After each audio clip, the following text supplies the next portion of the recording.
And another thing, Martha. That hideous old painting in the hallway? The one of your sour-faced grandmother? It's gone before the wedding rehearsal dinner. I will not have my guests, my influential guests, subjected to such depressing decor. Liam agrees with me. He said it always gave him the creeps.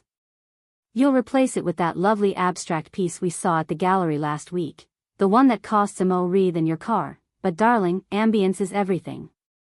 Serafina's voice, sharp as shattered glass, echoed through my sunlit kitchen, the audacity of her demand sucking the air right out of my lungs. My grandmother's portrait, a cherished piece of our family history, dismissed like a piece of junk. Liam, my son, stood beside her, looking like a man walking a tightrope over a pit of vipers. He flinched at her casual mention of his supposed agreement, his eyes darting towards me with a silent apology that did nothing to quell the inferno igniting in my chest. Serafina, darling, perhaps we could discuss the painting later? Mom has always been rather fond of it, he began, his voice weak, already faltering under her icy glare. She cut him off with a dismissive flick of her wrist, a gesture that spoke volumes about who truly held the power in their relationship. This wasn't just about a painting, this was about erasure, about her systematically painting over every trace of our family's past to make way for her own garish future. There's nothing to discuss, Liam, she snapped, her smile not reaching the cold, calculating depths of her eyes. It's a non-negotiable. Just like Martha's attendance at the actual wedding. As I've already made abundantly clear, she is not welcome. Her presence would cast a pall. And frankly, after that little scene she caused at the caterer's tasting last week, questioning my choice of champagne like some common fishwife, I'm being generous by even allowing her at the rehearsal. But if that painting isn't gone, and replaced, consider that invitation revoked too. Are we clear? She had me backed into a corner, using my love for Liam, my desire to be part of his life, as a weapon against me. The sheer, unmitigated gall of her. To stand there, dripping in diamonds Liam had undoubtedly paid for, dictating terms in my own home, threatening to banish me entirely from my son's life if I didn't bow to her every outrageous whim. The scene at the caterer's involved me politely suggesting that perhaps a champagne that cost less than a mortgage payment might be more sensible, a comment that had earned me a withering glare and a hissed accusation of trying to sabotage her happiness. This woman didn't just want a wedding, she wanted a coronation, and I was clearly viewed as the troublesome peasant who needed to be silenced, or better yet, exiled from the kingdom she was so carefully constructing around my son. I could feel the blood pounding in my temples, the years of quiet observations, the gnawing unease about her true motives, all coalescing into a single point of white-hot fury. You waltz in here, Serafina, I began, my voice dangerously calm, each word carefully chosen, and you think you can just dismantle a lifetime of memories, issue ultimatums, and expect everyone to simply capitulate to your every demand? That painting, that hideous old thing, was a gift from my grandfather to my grandmother on their 50th wedding anniversary. It represents a love and a commitment you clearly know nothing about. And you will not touch it. And you will not dictate who attends my son's wedding in my own home. A shocked silence hung in the air. Liam stared at me, his eyes wide, a mixture of fear and something akin to admiration dawning on his face. Serafina's perfectly sculpted jaw tightened, a muscle twitching almost imperceptibly. She had expected me to crumble, to plead, to negotiate. She hadn't expected defiance. "Oh, Martha," she finally said, her voice dropping to a venomous whisper, "you really are a fool, aren't you? You think your sentimental attachments or your pathetic attempts at rebellion mean anything to me? Let me make this very, very clear for you, since you seem to be a little slow on the uptake. I hold all the cards here. Liam loves me. Liam will choose me. And if you continue to be an obstacle," she took a deliberate step closer, her eyes boring into mine, "I will not only ensure you are absent from the wedding, I will ensure you become a distant, unpleasant memory in Liam's life altogether."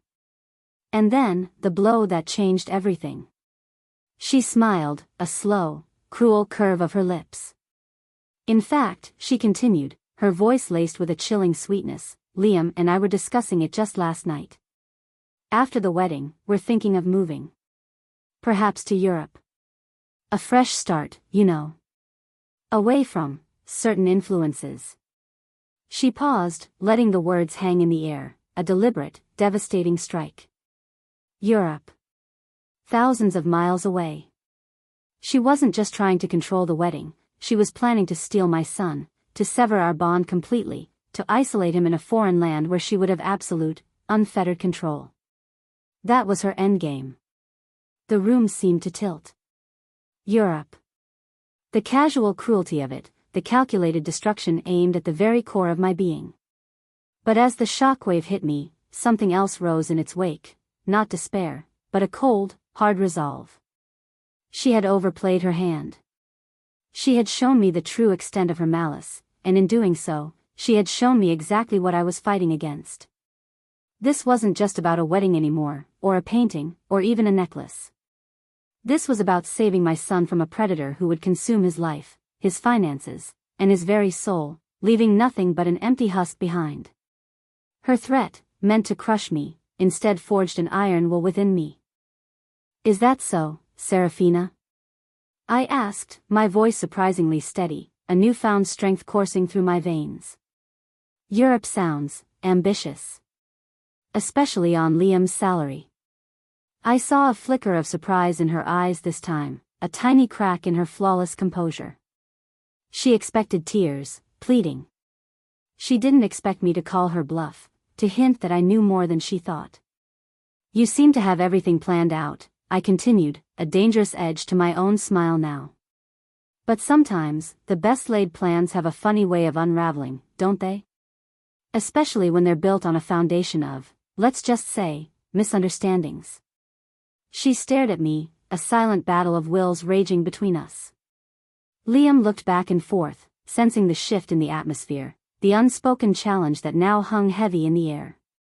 Serafina recovered quickly, her mask of disdain snapping back into place.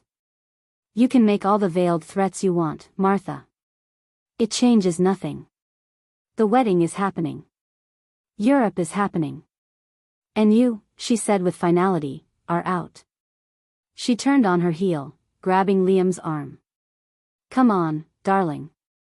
We're leaving. I can't stand another moment in this depressing mausoleum." But as she pulled a reluctant Liam towards the door, I knew. This was far from over. She had drawn her battle lines, but she had no idea of the forces she had just awakened. I wouldn't just be crashing a wedding. I'd be dismantling an empire of lies, piece by treacherous piece. And I had a feeling I knew exactly where to find the first loose thread. The slamming of my front door as Serafina dragged Liam away echoed through the house like a gunshot, leaving behind a silence so profound it was almost deafening. But beneath that silence, a storm was raging within me. Europe. The casual, cruel finality of her threat had been meant to shatter me, to leave me a weeping, defeated old woman. Instead, it was like a bucket of ice water, shocking me into a state of cold, diamond-hard fury. She thought she could just pack up my son like a piece of luggage, sever him from his roots, his family, his very identity, all to satisfy her insatiable need for control and his inheritance. She had gravely, fatally, underestimated the power of a mother's love when pushed to the absolute limit. That very afternoon, I made a call. Not to Liam, he was too deep in her fog, too indoctrinated by her poisonous whispers to see reason yet. No, I called Mr. Henderson, a private investigator whose card I'd reluctantly taken from a lawyer friend months ago, a card I'd hoped I'd never need. I'd always thought private investigators were for tawdry affairs or corporate espionage, not for vetting your son's seemingly perfect fiancé. But Serafina wasn't just seemingly perfect, she was too perfect, her backstory too neat, too tragic, too conveniently lacking in any verifiable details or inconvenient relatives who might contradict her carefully crafted narrative of a lonely orphan seeking only love. My initial attempts to gently probe, to find some common ground or shared history, had always been met with tears, accusations, and Liam's pained, disappointed face. "Martha, what exactly are we looking for?" Mr. Henderson's voice was calm, professional, a soothing balm on my frayed nerves when we met the next day in a discreet coffee shop far from my neighborhood. I laid it all out for him, the inconsistencies, the way she'd isolated Liam, her uncanny ability to spend his money as if it grew on trees, the sudden, chilling talk of whisking him away to Europe. I need to know who she really is, Mr. Henderson, I said, my voice trembling slightly despite my resolve. Not the fairy tale princess she pretends to be. I need to know what skeletons are in her closet before she locks my son in there with them and throws away the key. I fear she's a con artist, a predator. For weeks, the investigation yielded almost nothing. Mr. Henderson was thorough, meticulous, but Serafina, or whatever her real name was, had covered her tracks like a professional. She had no social media presence before she met Liam, no old friends who surfaced, no distant family members who sent Christmas cards. It was as if she'd materialized out of thin air a little over a year ago, perfectly formed, perfectly deceitful. The frustration was immense. Liam grew more distant, more defensive. One evening, he confronted me, his voice laced with an anger I'd never heard from him before, an anger that sounded chillingly like Serafina's own cadence. "Mom, Serafina told me you hired someone to investigate her. How could you? After everything I've told you about her difficult past, her trust issues? You're actively trying to destroy my happiness, aren't you? She said you were jealous, that you'd never accept any woman I loved, but I didn't want to believe it. Now I see she was right all along." That was a massive blow, hearing my own son parrot her venomous accusations, seeing the genuine conviction in his eyes that I was the villain. It felt like a physical punch to the gut. I tried to explain, to tell him that my only concern was his well-being, but my words were drowned out by her expertly planted seeds of doubt. "She's playing you, Liam," I pleaded. "Can't you see? This is what she does. She isolates her victims." But he just shook his head, his face a mask of disappointment and betrayal. "No, Mom," he said, his voice cold. "You're the one who's betraying me. Stay out of my life. Stay out of Serafina's.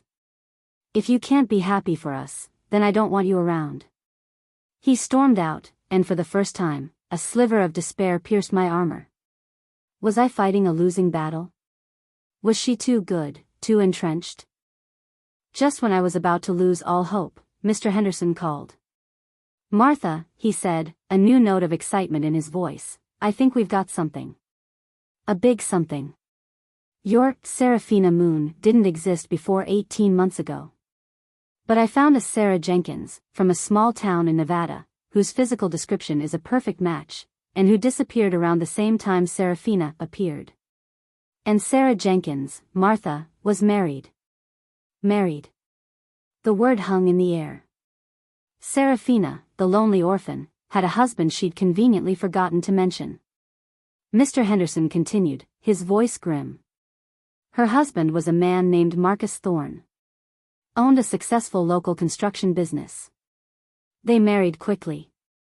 Within 2 years, the business was bankrupt, Thorne was drowning in debt, accused of fraud himself, accusations that mysteriously surfaced right before Sarah Jenkins cleaned out their joint accounts and vanished into thin air. The local paper called it a sophisticated embezzlement scheme orchestrated by the wife. My blood ran cold. This wasn't just gold digging, this was calculated, predatory destruction. Mr. Henderson had found Marcus Thorne, now living a quiet, almost reclusive life in another state, his spirit and finances shattered. He was initially reluctant to talk, Martha, Henderson warned me. He's been through hell. Still blames himself. She did a real number on him, not just financially, but emotionally. Painted him as the villain, the abusive one, before she disappeared. It's a classic pattern with these types. Armed with Marcus's contact information, I knew what I had to do. This was the loose thread I'd sensed, the key to unraveling Serafina's entire tapestry of lies. But convincing a broken man to dredge up his most painful memories, to confront the ghost of the woman who had destroyed his life, was going to be another battle entirely. When I finally reached Marcus Thorne on the phone, his voice was flat, devoid of emotion, the voice of a man who had died a little inside and never quite come back. I introduced myself, explained my son's situation, the uncanny similarities to his own story. At first, he was silent. Then, a harsh, bitter laugh. "So, she's still at it, then? Found another fool to bleed dry. Lady, you don't know what you're dealing with. She's a black widow. She'll consume your son and move on to the next one without a second thought. My advice? Get him out. Now. Before it's too late. But leave me out of it.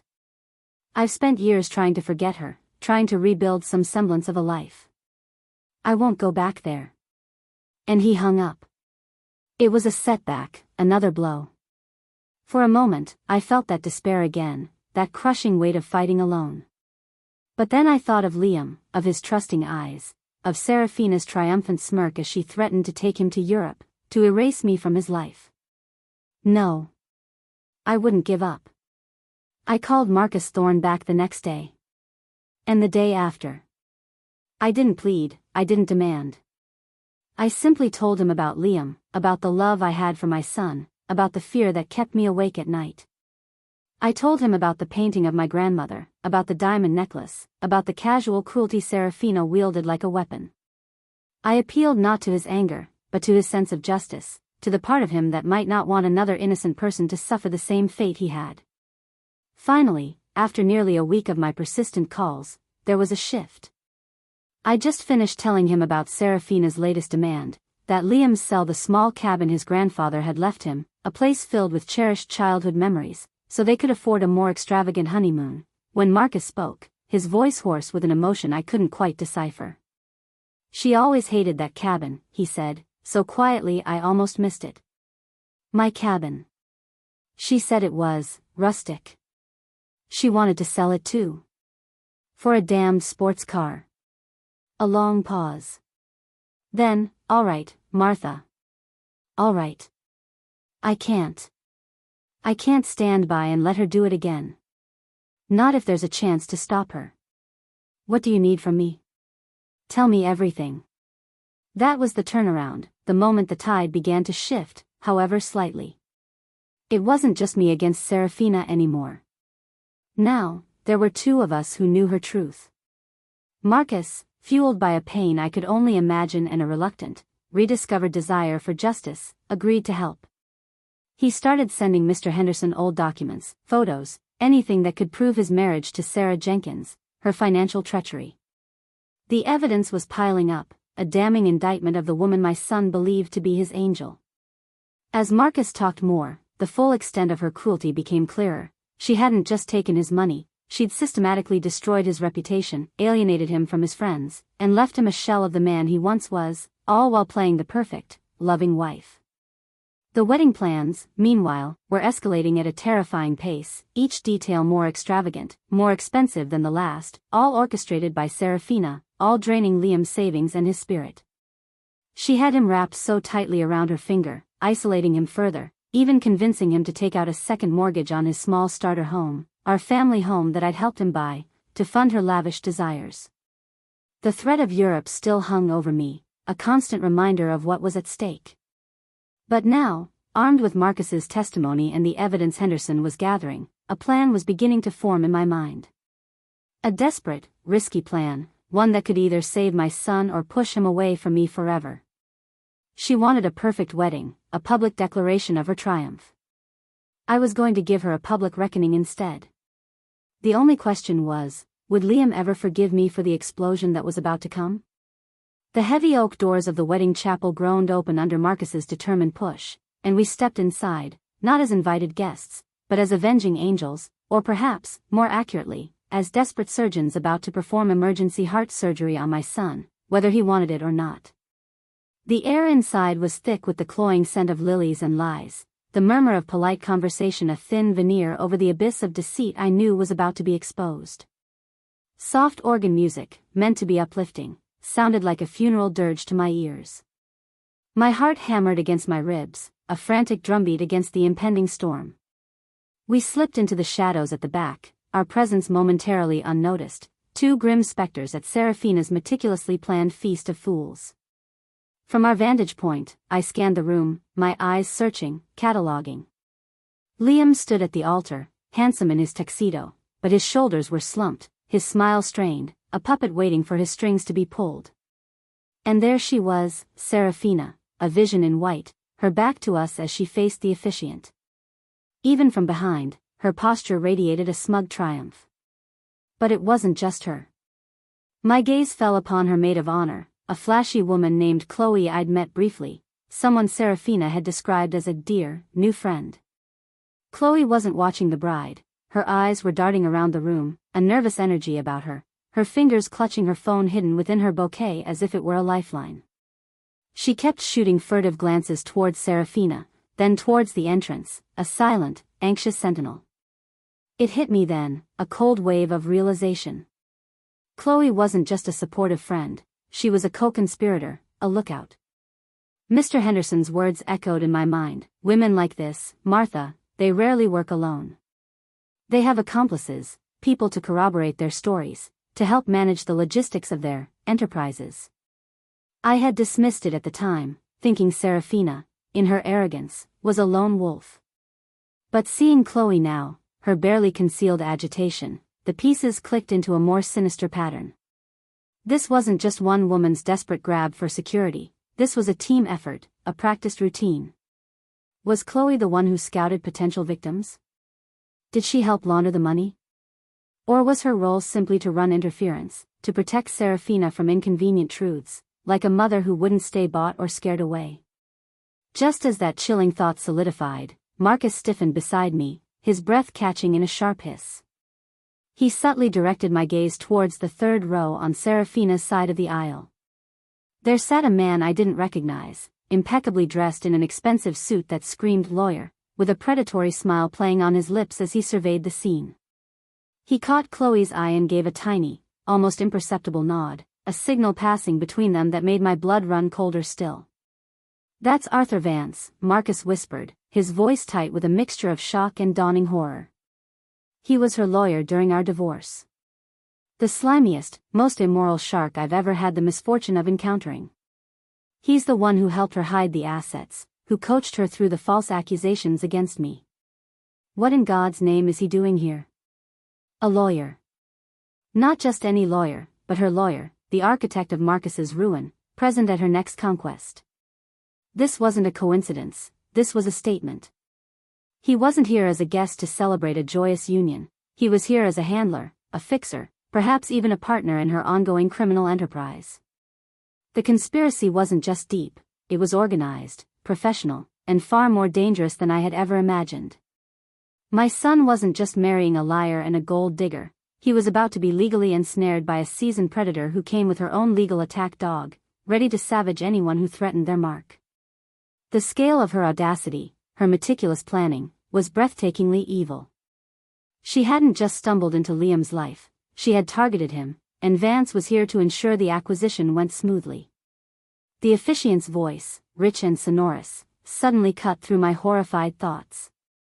If there is anyone present who knows any just cause why these two, Liam Peterson and Serafina Moon, should not be joined together in holy matrimony, let them speak now, or forever hold their peace.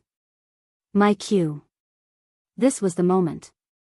I took a deep breath, ready to step forward, to unleash the truth I carried like a burning coal in my heart. But before I could take a single step, Chloe, her eyes wide with panic, must have seen the shift in my posture, the intent in my eyes.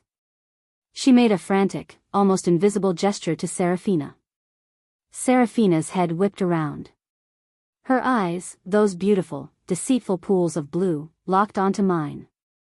For a split second, I saw a raw, unadulterated fury, then, quick as a viper's strike, it was gone, replaced by a mask of wounded, terrified innocence. "Oh, my God!" Serafina cried out, her voice trembling, perfectly pitched to carry through the suddenly silent chapel. She clutched Liam's arm, stumbling dramatically. "Liam. Liam, darling, it's your mother. And who is that man with her?" She pointed a shaking finger towards us, her eyes wide with feigned terror. I told you she would try to ruin everything. She can't stand to see us happy." Liam spun around, his face a canvas of confusion, hurt, and dawning anger directed, not at Serafina, but at me. The guests gasped, heads turning, a wave of shocked murmurs rippling through the room. She had seized the narrative, painted herself as the victim, me as the deranged intruder, all before I could utter a single syllable of truth. It was a masterful, sickeningly effective preemptive strike. Mom? Liam's voice was tight with disbelief and a deep, cutting disappointment. What are you doing here? I asked you. I told you. Serafina explicitly uninvited you. And who is this man? What is the meaning of this intrusion? He was looking at Marcus, a complete stranger to him, with suspicion and hostility. The obstacle she'd thrown in my path was monumental. It wasn't just her word against mine anymore, she'd framed it as a malicious attack, a fulfillment of her own dire prophecies about my jealousy. And with Arthur Vance sitting there like a coiled snake, I knew any misstep, any word that wasn't perfectly chosen, would be twisted, used against us, and possibly even result in our ejection before the real truth could ever surface. Her performance was breathtaking. Tears welled in her eyes, tracing delicate paths down her perfectly made-up face. Liam, my love, she sobbed, burying her face in his shoulder, she's brought this stranger to harass me, to threaten me on our wedding day. After all her hateful words, after she tried to turn you against me. I can't believe she would be so cruel, so heartless. Cruel? Heartless? She was a connoisseur of cruelty, a virtuoso of heartlessness. Yet, watching her, I saw the subtle, almost imperceptible glance she shot towards Vance, a fleeting look of reassurance, of shared strategy, before her face crumpled back into the picture of a wronged bride. The mask of the sweet, vulnerable orphan was still firmly in place for the audience, but for that one instant, I saw the cold, calculating predator beneath, conferring silently with her legal enforcer. Mom, you need to leave, Liam said, his voice firm now, his eyes hard as he looked at me, completely under her spell. Now. You are ruining Serafina's day. You are ruining our day. Whatever vendetta you have, this is not the time or the place. The pain of his words was a fresh stab to my already wounded heart, but there was no time for sorrow, only for action. I had to break through this wall of lies she'd so expertly erected. I opened my mouth to speak, to plead with him, to expose her, but Serafina, ever the opportunist, struck again, her voice rising in a crescendo of fabricated fear as she pointed at Marcus. And him. That man. Liam, he's a stalker. A dangerous, obsessed man from my past. I had to get a restraining order against him years ago to protect myself. He's been harassing me for years. Vance knows. Tell them, Vance. Arthur Vance rose smoothly from his seat, his expression one of grave concern, a wolf donning sheep's clothing. Indeed, he said, his voice resonating with false sincerity. As Ms. Moon's legal counsel, both now and in the past, I can unfortunately corroborate her statement. Mr. Thorne, he said, gesturing towards Marcus with a dismissive wave, has a documented history of unwelcome attention towards my client following their acrimonious divorce, a divorce necessitated by his volatile behavior. It is most unfortunate that he has chosen to appear here today, clearly in concert with Mrs. Peterson, to cause further distress to Ms. Moon on what should be the happiest day of her life. The audacity. The calculated, slanderous lies. They were trying to paint Marcus, the true victim, as the aggressor, me as his deranged accomplice. The stakes had just skyrocketed. This wasn't just about saving Liam from a bad marriage anymore, it was a battle for truth itself, against a conspiracy so entrenched, so prepared, that we were already on the defensive, our credibility in tatters before we'd even presented our case. Marcus stepped forward then, his face a granite mask of controlled fury, his eyes, burning with years of injustice, fixed solely on Serafina. His voice, when he spoke, was low, but it cut through the charged atmosphere like a razor. A stalker, Sarah? Is that what you're calling me now? Or should I use the name you're using today, Serafina? Her eyes widened almost imperceptibly at the use of her old name. Liam looked utterly bewildered, his gaze flicking between Marcus, Serafina, and me. Did you also tell your young fiancé here, Marcus continued, his voice gaining strength, each word a hammer blow against her composure, about the thriving business you systematically dismantled? About the life savings you drained? About the reputation you left in shreds? Did you tell him about my life, Sarah, The one you so casually destroyed before you reinvented yourself and moved on to your next target? Serafina's perfect bridal composure finally, visibly, cracked. A tremor ran through her. She looked, for the first time since we'd entered, genuinely, terrifyingly rattled. The game had just changed. The air in the chapel crackled, thick with unspoken accusations and the stench of Serafina's unraveling lies. Marcus's words, each one a precisely aimed dart, had found their mark. Serafina, who just moments before had been the picture of wronged innocence, now looked like a cornered animal, her eyes darting wildly between Marcus, Liam, and her smarmy lawyer, Vance, who suddenly seemed far less confident. The carefully constructed facade was crumbling, revealing the raw, desperate panic beneath. Liam, my son, stood frozen, his face a battleground of emotions, confusion warring with a dawning, sickening understanding. He looked at Serafina, truly looked at her, perhaps for the first time without the rose-tinted glasses she had so expertly fitted him with. Serafina? Liam's voice was barely a whisper, yet it sliced through the tense silence. What is he talking about? Sarah? A business dismantled? What does he mean, your next target? The questions tumbled out, each one heavier than the last, the foundation of his world visibly shaking. Serafina opened her mouth, then closed it again, a strangled sound escaping her throat. For the first time since I'd known her, she seemed utterly speechless, her arsenal of manipulative tears and feigned indignation momentarily exhausted. She was a predator caught in the headlights, her predatory instincts failing her in the face of such direct, undeniable confrontation from a past she thought long buried. It was Vance who recovered first, stepping forward with an oily smoothness that made my skin crawl. Now, let's not get carried away by these theatrical accusations from a clearly embittered individual. Mr. Thorne's version of past events is, shall we say, highly subjective and conveniently omits his own considerable failings that led to his business difficulties and the unfortunate, but necessary, dissolution of his marriage to Ms. Moon, or Jenkins, as she was then known. People reinvent themselves all the time, Liam. It's hardly a crime. He tried to downplay it, to normalize her deceit, but the damage was done. The seed of doubt Marcus had planted was rapidly taking root in Liam's mind, watered by Serafina's stark, uncharacteristic silence. Failings? Marcus's voice was a low growl, vibrating with years of suppressed pain and injustice. He took another step forward, his gaze never leaving Serafina. You call systematic embezzlement a failing on my part, Vance? You call forging my signature on loan documents, draining our joint accounts, and then vanishing with every liquid asset we owned, leaving me to face bankruptcy and accusations you helped orchestrate, an unfortunate dissolution? He then turned his burning gaze to Liam. She didn't just leave me with nothing, son. She tried to destroy my very name, my sanity. She told everyone I was unstable, I was the cheat, the abuser. She almost had me believing it myself. It's what she does. She finds good, trusting people with something to offer, and she bleeds them dry, emotionally, financially, then moves on, leaving a wasteland behind her. Liam flinched as if Marcus's words were physical blows. He looked at Serafina, his eyes pleading, desperate for her to deny it, to offer some plausible explanation, anything to stop this horrifying avalanche of accusations.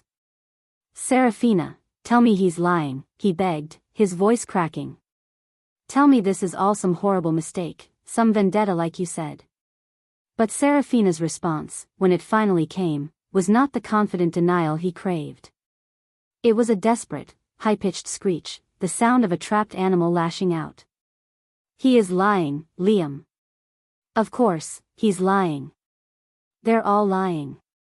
Your mother has been poisoning you against me from day one, and now she's dragged this lunatic here to help her. They're jealous of our happiness, jealous of our love. Don't you see? It's a conspiracy to tear us apart. But the hysteria in her voice, the wildness in her eyes, it wasn't convincing. It was the desperate flailing of someone drowning in their own deceit. And then, I played my next card, the one I'd been holding close. My voice was calm, cutting through her shrill denials. Liam, I said, pulling out my phone, my hand surprisingly steady. Serafina didn't just lie about Marcus. She lied about everything. Her name. Her family. Her entire life story. She told you she was an orphan, alone in the world, didn't she? I held up my phone, displaying a crystal-clear image for him, and the nearest guests, to see. This, Liam, is a copy of their marriage certificate. Sarah Jenkins to Marcus Thorne. Dated 7 years ago. And this, I swiped to the next image, is a newspaper clipping from the Nevada Chronicle, detailing the sudden and mysterious bankruptcy of Thorne Construction, with specific mention of the owner's wife, Sarah Jenkins, who had disappeared amidst allegations of embezzlement. The collective gasp from the guests was audible. Liam stared at the phone, his face paling to a ghostly white. He swayed slightly, and I feared he might collapse. Serafina looked at the images, then at Liam's stricken face, and something inside her seemed to snap. The sophisticated mask, the tearful victim, the indignant fiancé, it all shattered, disintegrating into a million pieces, revealing the raw, ugly core of her true self. "All right, fine," she screamed, her voice hoarse, her beautiful face contorted into a mask of pure, unadulterated rage. "So I was married before. So what? It was a mistake. A youthful indiscretion. He was holding me back, suffocating me. I deserved better. I deserved someone who could give me the life I was meant to have. I deserve Liam. He understands me. He gives me what I need." Her confession, if you could call it that, was not born of remorse, but of pure, unadulterated selfishness, a defiant justification of her treachery. Liam recoiled from her as if she had physically struck him. The word "need" hung in the air, ugly and exposed. "Deserved better," he whispered, his voice hollow with dawning horror. "What you need?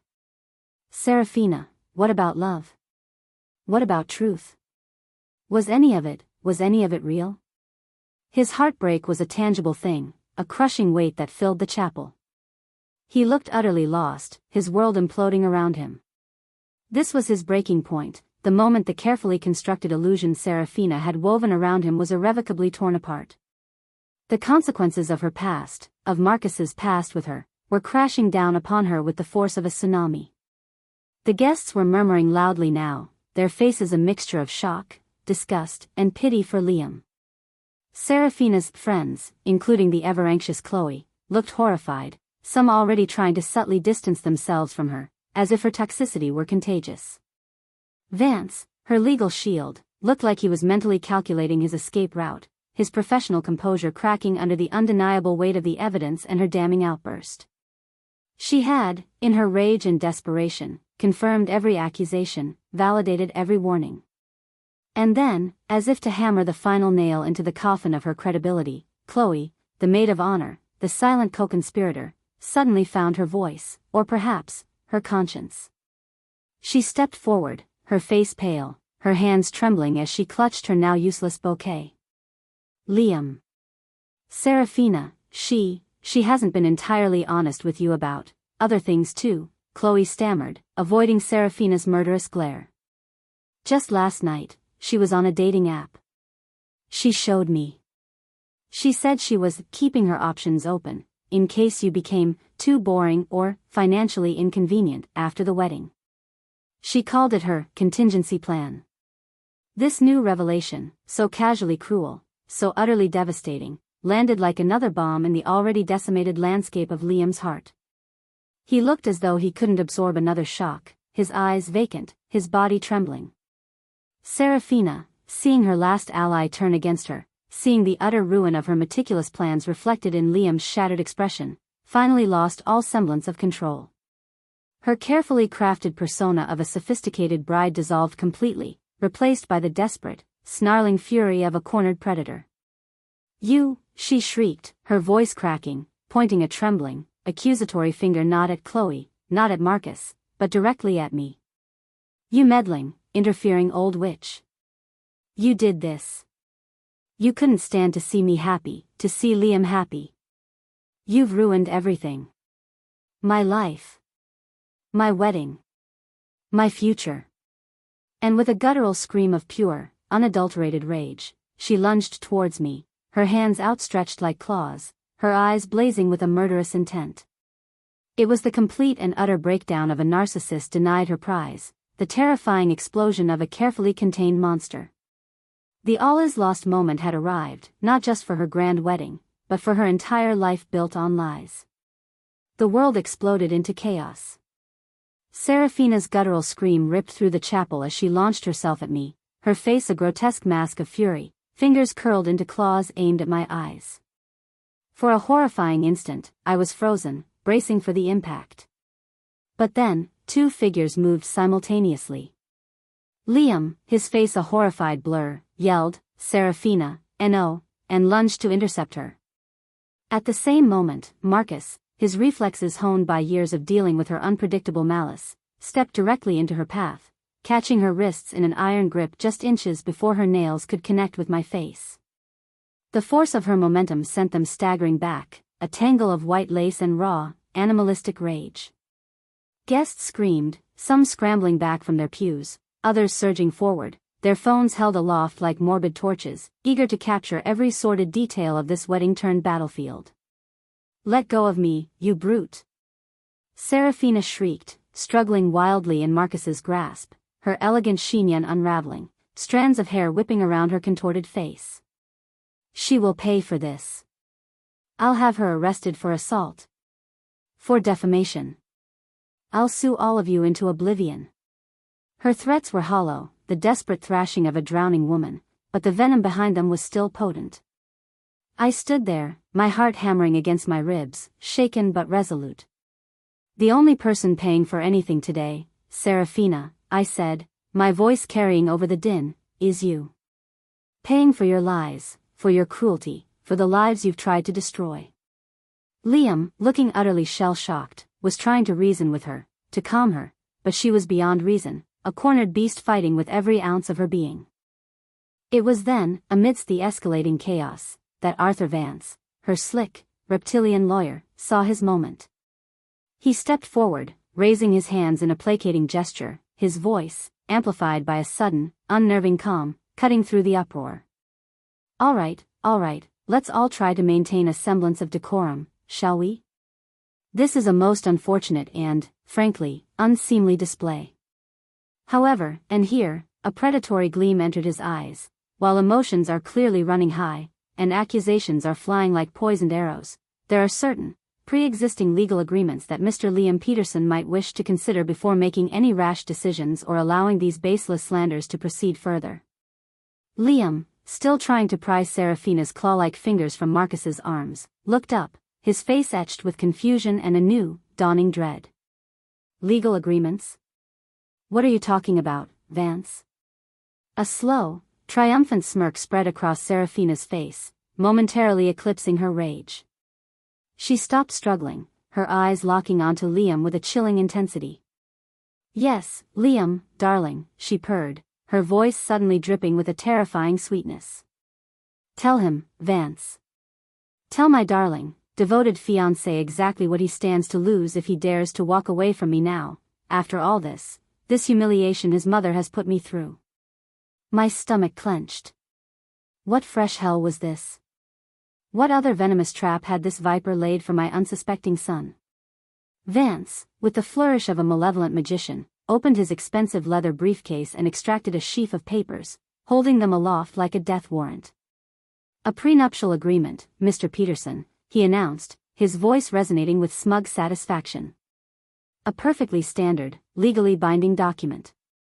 With, however, a rather specific and, I must say, prescient clause, one that Ms. Moon, in her remarkable foresight and understandable desire to protect herself from precisely this kind of malicious familial interference and unwarranted emotional distress, insisted upon." He cleared his throat, savoring the dramatic pause, his eyes sweeping over the stunned faces of the wedding guests, then landing on Liam with cold precision. "The clause in question states, and I quote, in the event of the wedding ceremony being called off or abandoned by Mr. Liam Peterson, or as a direct result of actions taken by Mr. Peterson, within 24 hours of the scheduled commencement, for reasons deemed by an independent arbitrator to be due to external familial interference, Unsubstantiated accusations causing emotional duress to Ms. Serafina Moon, or a unilateral change of heart by Mr. Peterson not attributable to misconduct by Ms. Moon. Mr. Peterson agrees to a settlement payment of $250,000 to Ms. Serafina Moon, as compensation for damages to her reputation, emotional well-being, and financial losses incurred in preparation for the said union. A collective gasp, sharp and horrified, swept through the chapel. $250,000. It was a king's ransom, a sum that would financially cripple Liam for years, if not for life. Serafina's smirk widened. She thought she had him, trapped in a gilded cage of her own making. This was her masterstroke, her ace in the hole. It wasn't just about marrying Liam for his assets and his future earnings. It was about ensuring she profited handsomely even if the marriage didn't happen, as long as she could orchestrate a scenario where the blame for the cancellation fell on him or, even better, on me. The sheer, diabolical cunning of it took my breath away. This wasn't just a gold digger, this was a financial predator of the highest order, with a lawyer who was clearly well-versed in crafting such extortionate instruments. Liam looked as though he'd been poleaxed. I remember signing something, he stammered, his face ashen. You told me it was just a formality, Serafina. You said it was to protect your small savings from before we met, in case I ever. You said it was standard procedure. He trailed off, the full weight of her betrayal crashing down upon him. He'd been so blinded by what he thought was love, so eager to prove his devotion, that he'd walked right into her meticulously laid snare. Of course, my love, Serafina cooed, her voice a horrifying parody of affection. A prudent woman always protects her interests. And my emotional well-being, as you can imagine, has suffered immeasurably today due to your mother's performance. So, Liam, what's it to be? Do we proceed with our beautiful wedding, put this unfortunate ugliness behind us, and live happily ever after? Or do you call it off, publicly validate these vile lies, and prepare to write me a very, very substantial check? She had him, or so she believed, caught between a rock and a financial abyss. Vance nodded sagely. And we have a chapel full of witnesses, Mr. Peterson, to your mother's disruptive actions and Mr. Thorne's aggressive, unsubstantiated accusations. A clear-cut case of external interference, I'd say. The arbitrator would have no choice but to rule in Ms. Moon's favor. The arrogance of them both was astounding. They thought they had sealed every loophole, anticipated every contingency. But they hadn't anticipated one thing, the conscience of someone they believed to be a pawn in their game. Just as Serafina was basking in her apparent victory, a small, hesitant voice cut through the charged silence. It was Janet, one of Serafina's bridesmaids, the quiet one who had looked increasingly uncomfortable as the drama unfolded.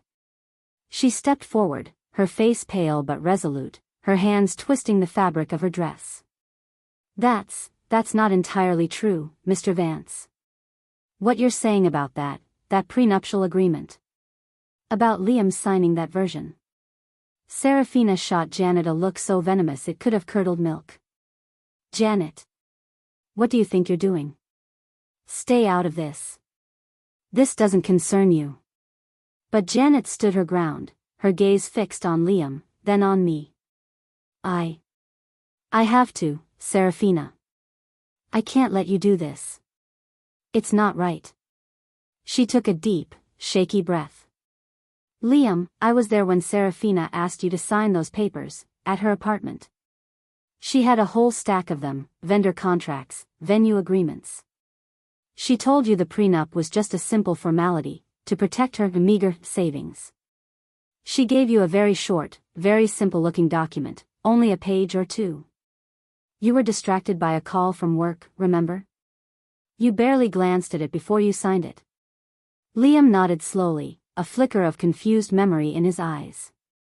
But then, Janet continued, her voice gaining strength, after you left the room to finish your call, I saw Serafina swap that simple document you'd signed with a much thicker one, the one Mr. Vance is holding. She carefully practiced your signature on a blank piece of paper a few times, looking at the one you just signed on the simple document. Then I think she forged your signature onto that much more detailed, much more punitive version. She put the simple one you actually signed in her shredder later that day. I heard it running. The bombshell hung in the air, a revelation so shocking, so audacious, it momentarily stunned everyone into silence. Forgery. Not just manipulation, not just deceit, but a clear, prosecutable crime. Serafina hadn't just tricked Liam, she had potentially committed a felony, with her lawyer either as an accomplice or a dangerously negligent dupe. Vance's smug expression vanished, replaced by a look of utter disbelief, then dawning panic. He stared at Janet as if she'd grown a second head. Serafina, however, reacted with pure, unadulterated fury. "You lying little traitor," she screamed, lunging towards Janet, all pretense of composure gone. "I'll destroy you. How dare you make up such ridiculous, slanderous stories?" Liam, galvanized into action by this new, horrifying revelation, stepped in front of Janet, shielding her from Serafina's wrath. "Get away from her, Serafina," he roared, his voice raw with a pain and anger so profound it was terrifying. "You won't touch her. You won't touch anyone else ever again." The tables had turned, spectacularly and irrevocably. Serafina's leverage, her $250,000 insurance policy, had just been exposed as a worthless piece of fraudulent paper.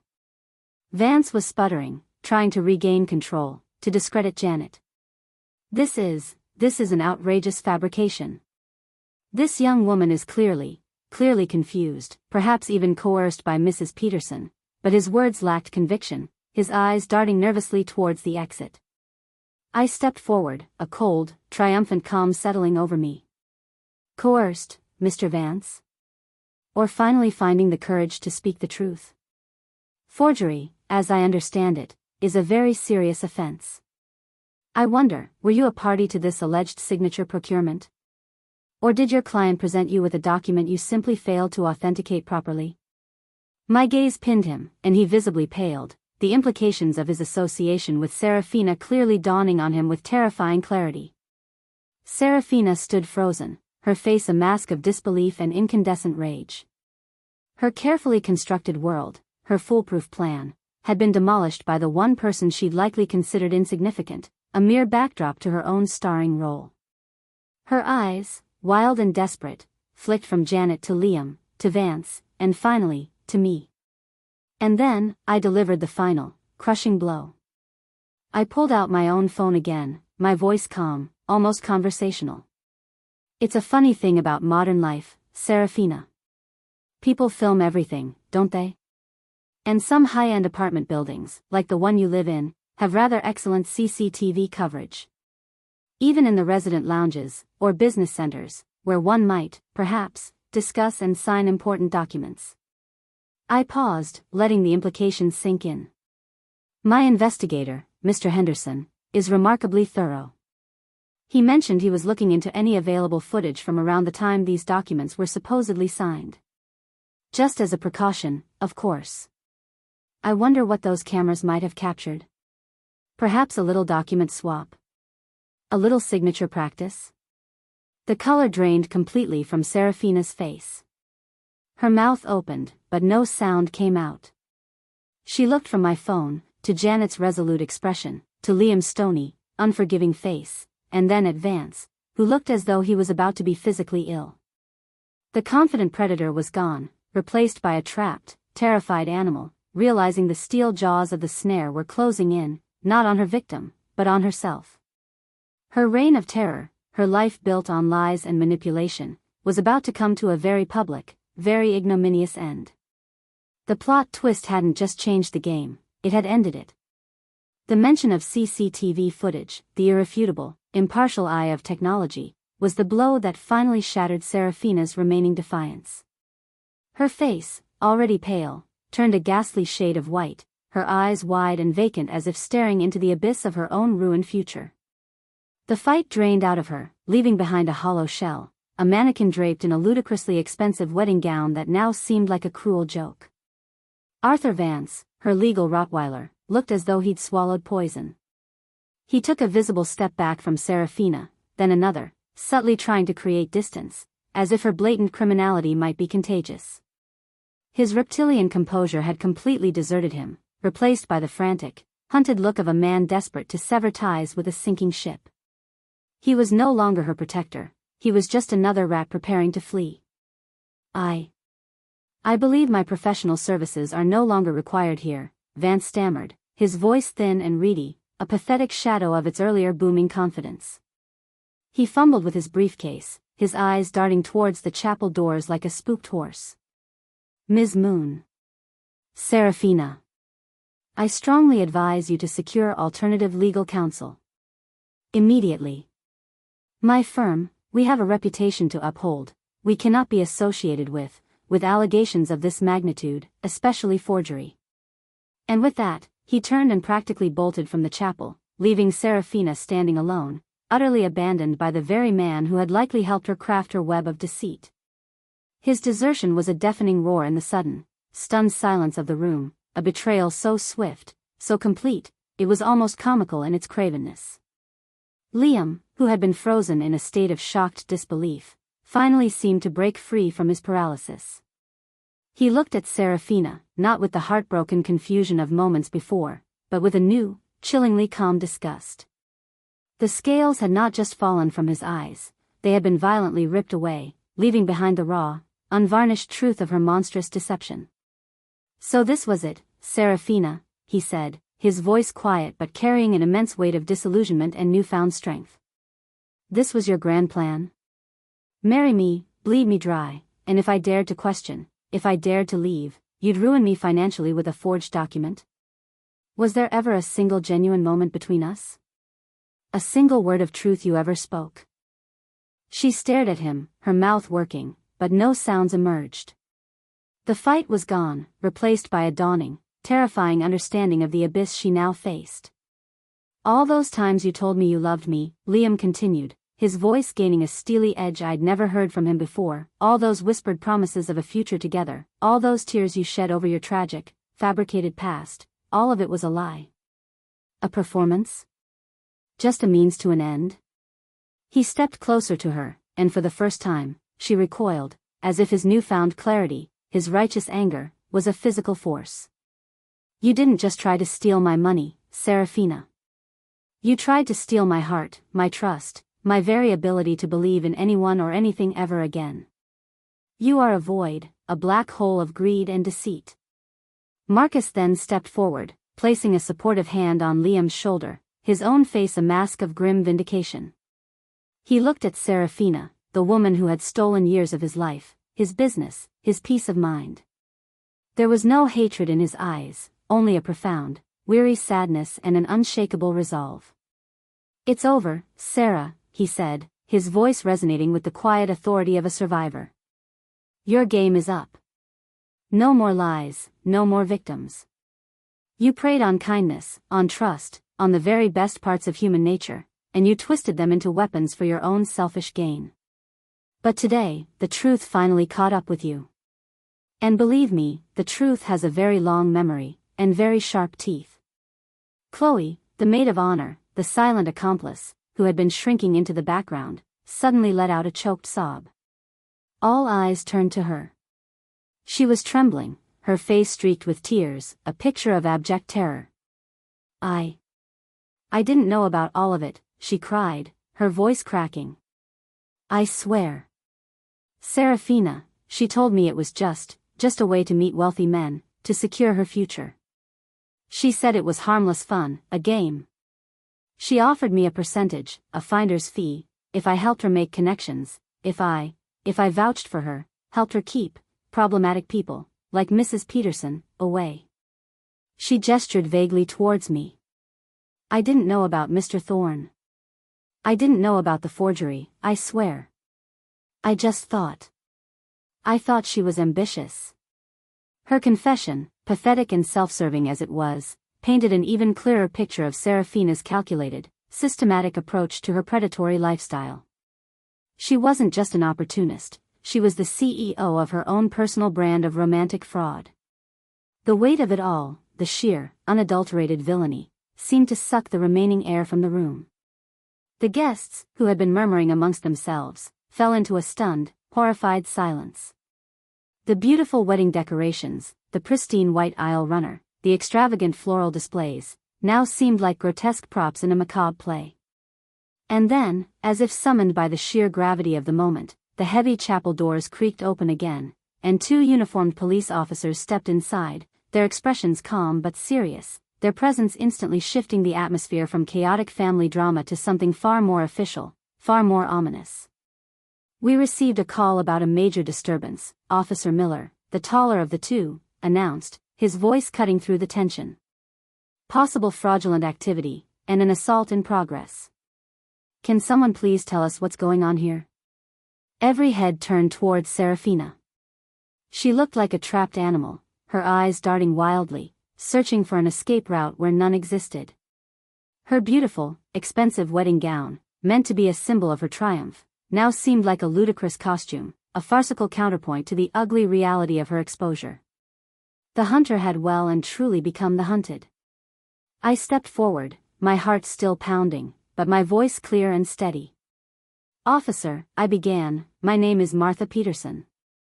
And this woman," I pointed directly at Serafina, who flinched as if I'd physically struck her, "who calls herself Serafina Moon, but whose real name is Sarah Jenkins, was attempting to marry my son, Liam Peterson, under entirely false pretenses. And that, I'm afraid, is just the very tip of a very large, very dirty iceberg." Liam, standing beside me, his earlier devastation now hardening into a cold, resolute anger, added his own voice. "Officer, she also attempted to extort $250,000 from me through a prenuptial agreement based on a forged signature."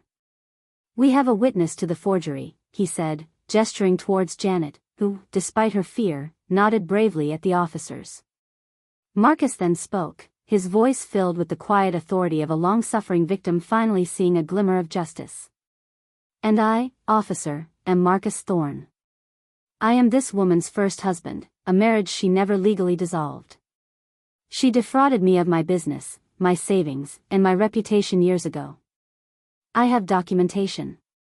She is a serial con artist." Serafina let out a strangled sob, a pathetic attempt at garnering sympathy that fell flat in the face of the damning accusations piling up against her. "They're lying," she shrieked, her voice cracking with desperation. "It's a conspiracy. They've all ganged up on me. This is my wedding day. You can't do this to me." But her protests were weak, her credibility non-existent. The officers exchanged a look, their expressions unreadable but clearly taking in the scene: the distraught bride, the grim-faced groom and his mother, the shaken bridesmaid, the older man claiming to be a previous husband, the cowering accomplice, and the stunned wedding guests. The reckoning had truly begun. Her carefully constructed world of lies was not just unraveling, it was being systematically dismantled, piece by piece, before a captive audience and, now, before the eyes of the law. The downfall was no longer just social, it was rapidly becoming legal, and the steel doors of a prison cell seemed to loom ever closer in her immediate future. The arrival of Officer Miller and Officer Davis was like a sudden downpour on a raging fire. The chaotic, emotional inferno that had consumed the chapel didn't extinguish, but it hissed and sputtered, the nature of the blaze changing from wild accusations to something more formal, more chillingly official. Serafina's desperate shrieks of conspiracy and victimhood died in her throat as she stared at the 2 uniformed men, the reality of their presence, the undeniable authority they represented, finally seeming to penetrate her narcissistic delusions. Her beautiful, expensive wedding gown, which she'd probably envisioned gracing the pages of society magazines, now looked like a tattered costume on a fallen queen, her carefully constructed kingdom crumbling around her in real time. The hunter was not only caught, she was about to be caged. Officer Miller, the taller and more seasoned of the 2, listened patiently, his expression unreadable, as Liam, Marcus, and I laid out the sordid tapestry of Serafina's deceit. I spoke of her lies, her manipulation, the emotional torment she'd inflicted. Liam, his voice hoarse but firm, detailed the forged prenuptial agreement, the attempted extortion, and pointed to Janet, who bravely, though tremulously, corroborated the account of the signature swap. Marcus, his words heavy with the weight of years of injustice, recounted his own ruinous marriage to Sarah Jenkins, her embezzlement, her disappearance, her uncanny resemblance to the Serafina Moon, who stood before them. He even produced a faded, dog-eared photograph from his wallet, a picture of a younger, less polished Sarah Jenkins on his arm, undeniably the same woman who now wore a priceless diamond tiara. Through it all, Serafina attempted a few more pathetic outbursts. "They're twisting everything," she'd cry, tears, real or manufactured, it was impossible to tell, streaming down her face. "I'm the one who's been wronged here. This was supposed to be the happiest day of my life, and they've turned it into a nightmare. Officer, you have to protect me from them." But her pleas lacked conviction, her earlier fire dampened by the cold, impartial presence of the law.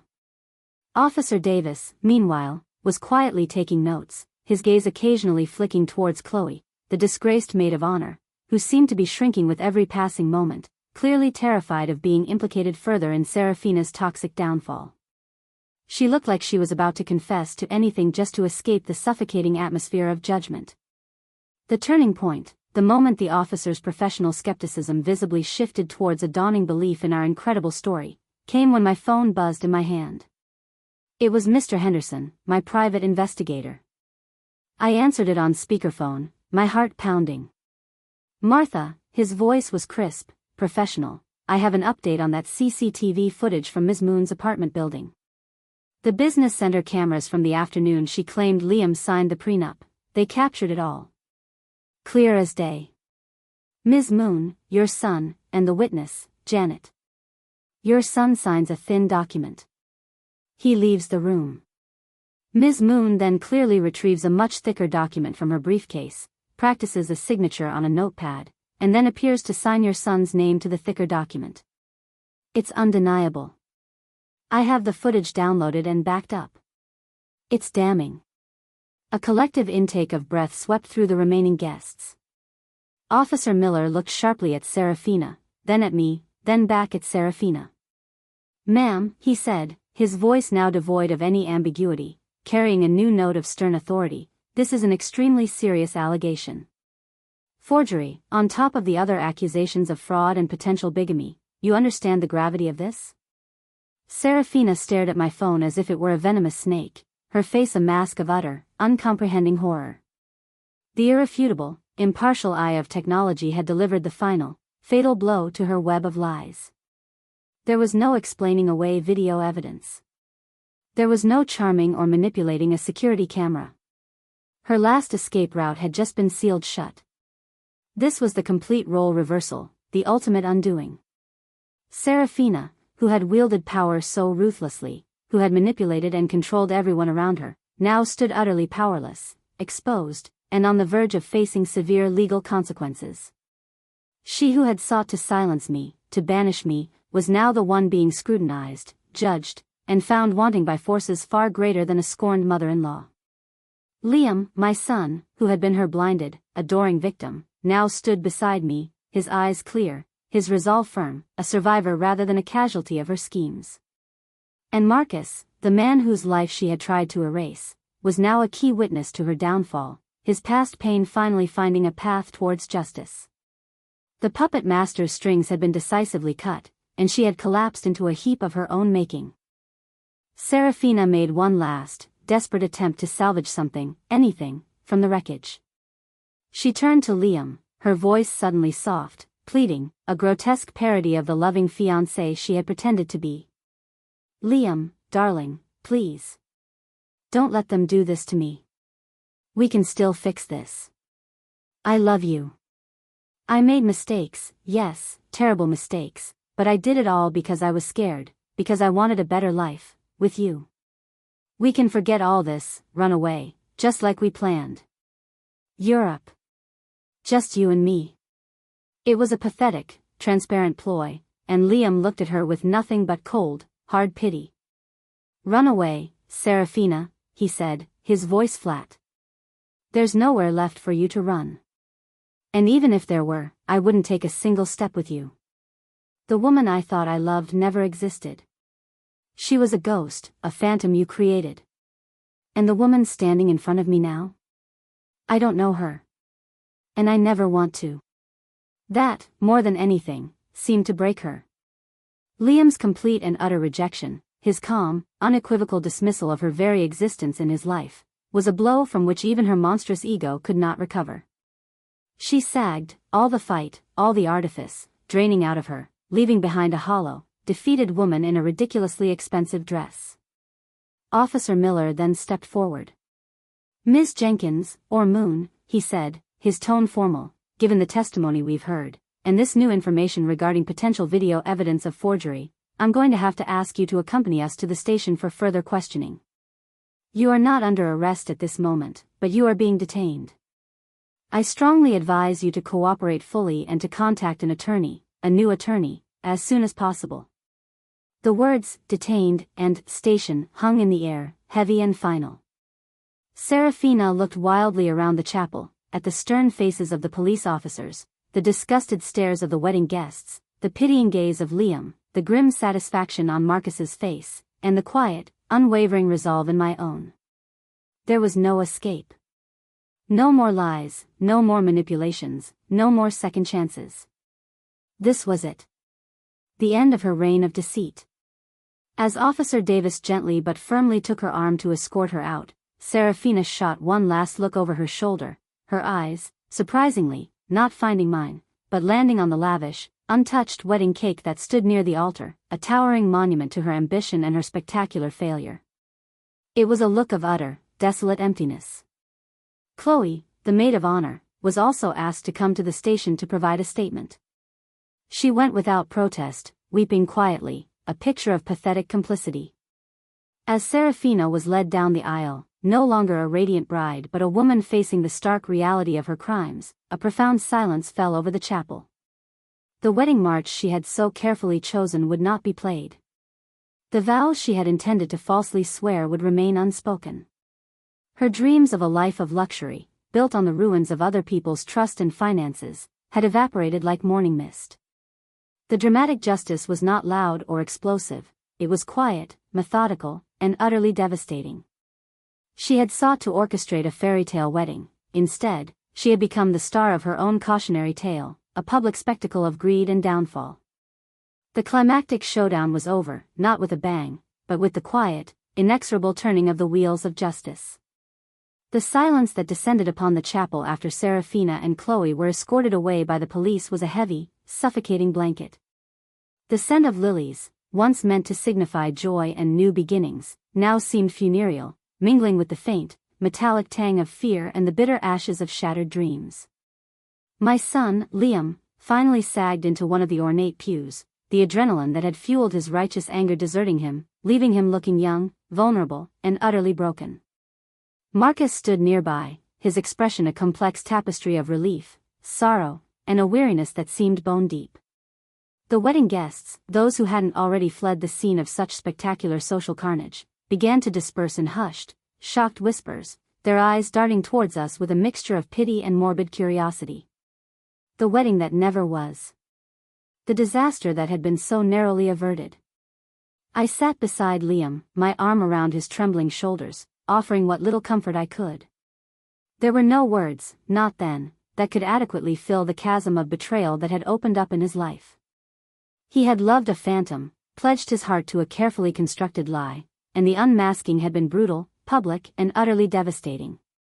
"Mom," he whispered, his voice hoarse, his eyes staring blankly at the now empty altar, "was any of it real? Did she ever feel anything?" I held him tighter, my own heart aching for his pain. "Oh, my sweet boy," I murmured, "people like Serafina, they feel things, yes. But their feelings are usually for themselves, their own needs, their own desires, their own insatiable hunger for more. What you thought was love, Liam, was merely her reflection shining back at you, a mirror she held up to get what she wanted."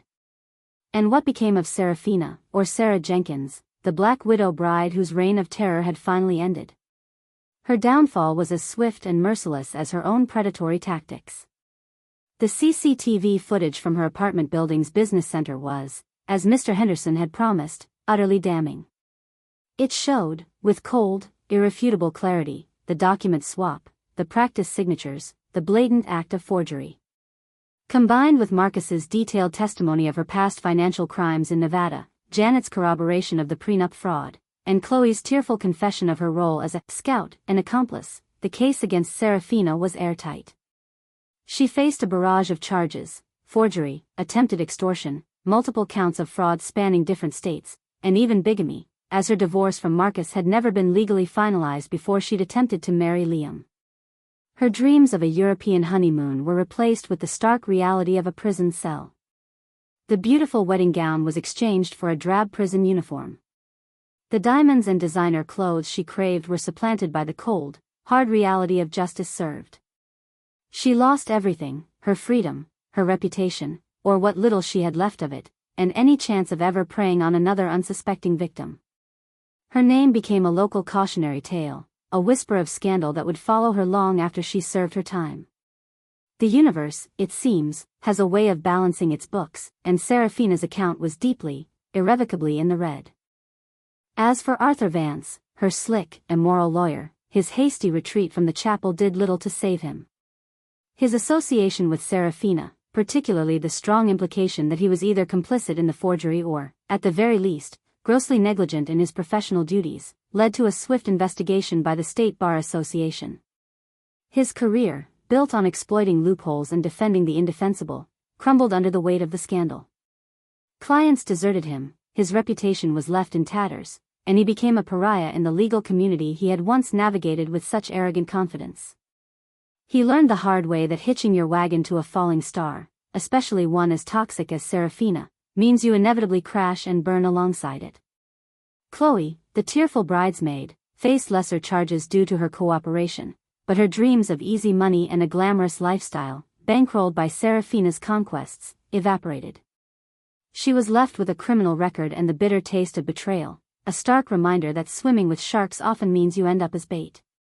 My son, Liam, embarked on the long, arduous journey of healing. The heartbreak was profound, the disillusionment a heavy cloak he wore for many months. He had to mourn not just the loss of a relationship, but the death of an illusion, the shattering of his belief in the woman he had intended to spend his life with.